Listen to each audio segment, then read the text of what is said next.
I think we're We are. live. Yeah. We are, yeah. Great. Good morning. Hello, I'm John from Broadsheet, and welcome to Tomorrow Tonight, which is in fact this morning today, because we had some technical difficulties last night and we couldn't broadcast. So, good morning, Heber. And Heber Rowan is joining us. Heber works in public affairs in Dublin and Brussels, and is a Sligo native, and is speaking to us, and a Broadsheet columnist, and is speaking to us from Sligo. Yes, thank you very much, John. Good morning, Heber. Thank you. I'm very, very sorry for last night. Will we go straight into the papers? Sure. Will we go straight into the papers? Yes. Oh, okay. I'll just. Okay. And how's it in Sligo this morning, Heber? Frosty. Quite frosty. Frosty. Yeah. Okay. Have you had snow there? No, not really. Only on the mountains, and Bunbalbin looks like a Viennetta cake. Lovely. Excuse me. These are the technical difficulties I've been having. That my internet connection is so slow. No worries. Sure. Well, all around the world, high bandwidth has been a massive issue. I recall at the start of all the pandemic, there was a decision made with Netflix and a number of the other main streaming providers of video services to reduce the quality of the streaming content from 4K to 180 and so on and so forth, that there'd be less demand on the bandwidth, such as reducing electricity demand in times of emergencies, sort of situation. Right. Well, I think it's certainly slowed down in the last 24 hours in Europe. Anyway, I think. Have you felt that? I'm not sure. Okay. Okay. The Irish Examiner, Heber, airport arrival figures concerning. Yes. So this whole story is down to the fact that the other day it was caught out that some people have been using Ireland as a base to connect to travel to the Far East because of the lower stringency on COVID restrictions that have continued in Dublin compared to the UK and the rest of Europe. And because we've had a level 5 situation for the last number of weeks that's had an effect on dramatically reducing the amount of overall cases, there are still people being entered into ICU every day. And this is something that hasn't been done before because we are an island nation and we very much depend on our airport connectivity, and dramatically changing it is a big shift in public policy because it's a signal that they're kind of getting serious now. And the recent increase in fines show that it's like the acceptable risk of being caught at €500 is simply not worth it. An example we could compare to is, say, if you often take the Lewis for a particular journey that's short and you know you're not going to be caught, but that one day out of maybe 30 journeys you're actually caught and fined, the fine might be only €40, you know, okay, well, that's actually worth a profit given that you've had more than €40 worth of journeys. The economics matter in such ways, and we see it working out with fines like that. And now they've taken a bigger step. But I think if people are really quite wealthy and still traveling for non-essential reasons, they're still going to try and travel anyways, and €2,000 would mean nothing to them. And have people been breaching? Is the reason for well, going? The paper's been saying that it's been about 500 cases per day. 500 people traveling per day at least, and the amount of direct contagion cases that have come through as a result of that are not really necessarily known, and this is something that's a matter of public policy debate, given how the main clear thing is household transmission, as in you would give your housemates, your family, the virus by physically staying in the same house together more often than not. But Ireland hasn't taken mandatory measures like hotel quarantinings, like Australia has done, and New Zealand in different regards. So, onto the Irish Daily Mail. Will ignore jabs advice. Rural GPs say they won't obey HSC's over 70s rule after WHO agrees the AstraZeneca vaccine for all adults. For adults of all ages, Adults of all ages. There was a lot of confusion about what was best for the vaccine rollout, that the hierarchy of who was deserved of it first, given the clinical efficacy of certain vaccines versus the other, had created another level of political tension in this very complicated situation. So I think the rural GPs really depend on their continued business and community involvement. And I think anything that gets them back into normality as fast as possible, they will do it. And at the end of the day, once the vaccines are handed out to the GPs and the regional health boards, everything depends on compliance to the national plan. If no one sees the logic within it fundamentally, when everyone can hear that it can be shared to people of all ages, then the plan falls asunder. So onto the Irish Times. Mandatory quarantine slots may have to be booked. This strikes me as another level of the administrative hurdles of the entire matter. So many hotels are empty, really, as it is, and you can't plan for everything. So many people will be coming in. It just strikes me as all very, very odd. But what they have done, of course, in other countries is charging people substantial money for coming in. They would have to pay for their mandatory hotel quarantines. Like Vietnam, for example, if you wanted to go there now, you could, but you'd have to spend 2 weeks in a hotel first, maybe pay €2,000 for the privilege. Okay. Heber, CIO points could rise if calculated grades used again. Have you had a look at that? In terms of that, the debate is still ongoing about whether the previous method worked. There was, of course, a court challenge about the whole matter that went on, and a lot of students felt there was a fundamental unfairness with it. The higher fee-paying schools that normally get higher grades had reduced grades in some circumstances, and that overturned the apple cart of what was the status quo. So I think the debate will continue, and no matter what, no one will have a one-size-fits-all solution to it. Okay. Irish Independent. Yes. Thanks. Yeah, he's the devil. Victims furious at external teacher who abused 23 boys. It's a harrowing story by all accounts, and the circumstances are that there was a complaint put in, and the proper governance protection measures there of simply saying, "Oh, it didn't happen," was just taken on trust, and no investigation properly was done other than that back then. And it's a damning indictment of the way things were in Ireland, and a real reminder of how dangerous things have been and could be if there's not the proper child protection policies in place. Well, from the piece yesterday, the court heard evidence that in 1979, the school principal of Terranea College was informed of John McLean, is the man's name, of McLean abusing a child while rehearsing for a school play.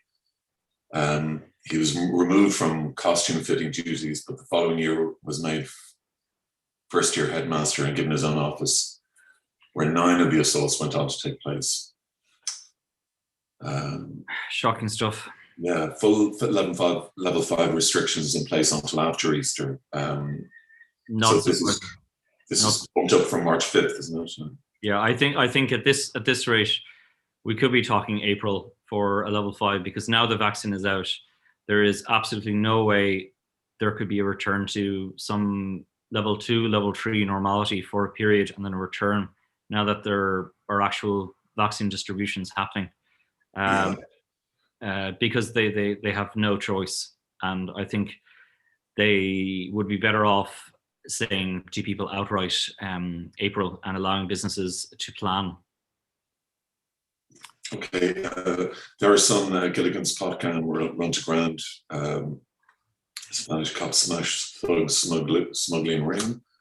Well, the big news regarding the Kinahans was that that Twitter was carrying about was Paul Mescal was training in a gym that was connected with the Kinahans, which he didn't know about and since apologized for and has left. But it was a bad damage on his image internationally, being associated with that gym. Okay. And the Kinahans are, a scary group of people by all regards and accounts. Yeah, and the Hutches as well. I'm risking my life for dialysis. Call for change to vaccine priority list. A Cork woman who said she feels like she is risking her life to undergo dialysis has added her voice to calls for urgent changes to the COVID-19 vaccine priority list. This is the hierarchy of need you were discussing there, Heber. Again, your local paper. A one-size-fits-all approach won't make everyone happy, and some people have to make unfortunate decisions. So with the Sligo Weekender, menopause is blamed by a guitarist who stole from his stepmother. It's quite a headline. Quite a headline, and I've never really heard of menopause before. I've heard of man flu, perhaps, but never menopause. And you're just not old enough, Heber. It strikes me that the guy fundamentally is a misogynist if he's saying that, and he also stole from a woman in the whole process. Trying to justify his horrendous actions just is it's flabbergasting, and the district courts up and down the country are full of similar stories of just madness that is just so funny when you try and put it in some kind of context, because the weaseling and excusing for it is just Well, I think menopause is a real thing, Heber, and we got to, the guys who suffer from it should be able to use it as an excuse. Daily Telegraph, Bank Chief EU trying to shut out the city. This is the Brexit wars continue under different guises. Yeah, and that was the biggest fear that London was having from the reality of Brexit, that they would lose out on the financial markets being a center for European trading. And so all over 70s must have their jobs, says Johnson, out in a compromising position there, out for his run or exercise. I think a lot of the British papers take a very jingoistic, we will fight, we will be right type way of looking at the entire endeavor, in a similar rhetoric to what they may have had during the Second World War, to gather everyone in a very strict, we fight, we do things together type of narrative. Yeah, too many people who miss jobs, these are health workers who chose not to take the jobs. He's urging them to take the jobs. Backlash over 3.5 billion fund to fix cladding. That was the Grenfell Tower. I think there's an Irish angle to that in terms of... There is. Kingspan were, I think, caught up in some aspects of it. I'm not fully clear on the details, but... probably wise not to... Yeah. NHS red tape / to boost patient care. Again, just 1 in 5 vaccinated, and vaccine drive hits 1 million mark. Morning Star, Tories cladding fixes a towering disaster. Spectator, the vaccine passport, which is was a conspiracy theory up to about a week ago. Oh, I think it was always likely on the cards, because we already have vaccine passports for some tropical diseases, and it's part of life if you want to travel to certain parts of the world. Like if you want to bring your pet to another country, you need to show that they're vaccinated. I think that's just going to be part and parcel of the next couple of years, a whole discussion about that. Well, don't be so happy about it, Heber. Been very pleased. The American papers, we are in the debt market, a shortage of oxygen in Mexico. One of the thanks. one of the striking things from the start of the pandemic last year was the debate about ventilators and the terrible decisions that doctors had to make about the clinically who would be more deserving of receiving the use of a ventilator and oxygen to live, when a certain clinical decision of triage had to be made. And it's very tragic that despite all the increase in production of all these necessary medical products, such shortages continue. Okay. The head of KPMG in the UK stepped aside or stepped down because during a meeting with staff, he told them to stop moaning and stop playing the victim card. Yeah, not the best. Not the best. Yeah, literally. Don't say on that.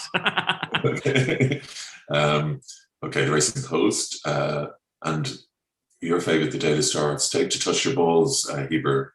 Wow, I never knew that.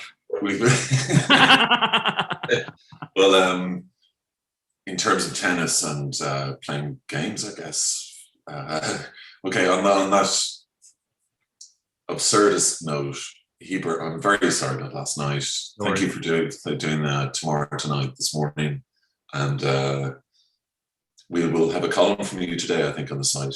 Yes. So, in a brief column I've written there, it's in response to a tweet from TD Cottle-Berry about the complaints he was receiving a lot of automated emails from various campaign groups, where they would use a website that would pre-populate the email and facilitate voters up and down the country to go, okay, I live in Watford, my TDs are these people. I live in Wicklow, it's these people, so on and so forth. And that makes it easier for the citizen to find out what's going on, what's happening, and that's good because it highlights issues of concern. And it's a lot easier for the public to contact the representatives, because ultimately, if you don't contact them about whatever the case is, whatever your problem is, whatever the thing you want to fight for, it won't be looked at, it won't have any attention, it won't have any action on it, because it comes down to the old mantra that the squeaky wheel is the one that gets the most grease. So in politics, that very much matters. And when we have a complaint like that made, it strikes me as someone who is just trying to get used to the realities of the job that involve receiving a lot of correspondence from many different varieties from the public. And and now, are you opposed to this method? I mean, I know during the mother and baby thing a few weeks ago that there was a mass kind of email, yes, like triggered, and they were just complaining that these were bots and these weren't real people. They're not bots. I mean, you have to put in your own personal email in them, and you have to add in other identifiers. And every person who sends one of these emails is saying that they care about this matter. It was the mother and baby homes then. A lot of people were legitimately very, very angry about that, and the issue wasn't being discussed in the way they had. I think I think it's just representatives having to get used to the fact that now campaigning is digital, and it's not just people sending postcards or phone calls or going in protest. Emails are a big thing, and trying to figure out a hierarchy of, okay, what is most effective is in, if we have 1,000 emails sent on one particular issue, that will definitely get a parliamentary question. If it has 1,000, full committee debate, or whatever the case may be. So in the United Kingdom, for example, and in other countries, they have a type of online petition that's created to provoke debate about certain issues. That's something I didn't include in the debate in my column today, but the matter is that we have a very low barrier to contacting your politicians. You meet them at the pub sometimes in normal circumstances. You can discuss whatever it is. And now that isn't there, and people are using online methods, and this is the new normal. Great. Okay. I hate to use the phrase, but that's the story. Okay. Heber, thank you so much, and hopefully we'll see you next week. And again, thanks for